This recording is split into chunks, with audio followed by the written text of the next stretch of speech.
Hi friends, எல்லாம் நல்லா இருப்பீங்கன்னு நினைக்கிறேன். இப்போ வந்து அதிக பேருக்கு காஃப் எல்லாம் இருக்குது. அதுக்கு வந்து ஒரு மெடிசன் தான் நம்ம பார்க்க போகிறோம். அதுக்கு வந்து ஒரு ஸ்பூனில் ஹனி எடுத்துக்கிறேன், கொஞ்சம் போல் பெப்பர் போட்டிருக்கேன். பேருக்கு தான் இது உப்பு போட்டுக்கிறேன். அதுக்கப்புறவு மஞ்சத்தூள் போட்டிருக்கேன். இது வந்து நான் இப்போ எடுக்கிற எல்லாமே ஆன்டிபயோட்டிக் தான்.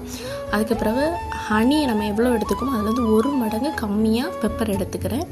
எடுத்து நான் என்ன பண்ணிக்கிறேன்னா, இதை வந்து ஹீட் பண்ணக்கூடாது. நான் கேஸ் முன்னாடி வச்சு பண்ணுறேன்னு சொல்லிட்டு யாரும் ஹீட் பண்ணிடாதீங்க. ஜஸ்ட் கரண்டியில் எடுத்து நல்லா கிண்டி விட்டுக்கோங்க. இதில் இருக்கிற நம்ம சேர்த்துருக்கிற 3மே ஆன்டிபயோட்டிக். சின்ன பிள்ளைங்க வந்து சிரப்புக்கெல்லாம் ரொம்ப வந்து கஷ்டப்படுவாங்க குடிக்கிறதுக்கு. அதுக்கு பதிலாக நீங்கள் இந்த பியூர் ஹனியில் வந்து இதை பண்ணி கொடுத்தீங்கன்னா அடுத்த செகண்டு சளி எல்லாமே போயிடும். பிடிச்சிருந்தா லைக் பண்ணுங்கள். ஏதாவது டவுட் இருந்தால் கமெண்ட் பண்ணுங்கள்.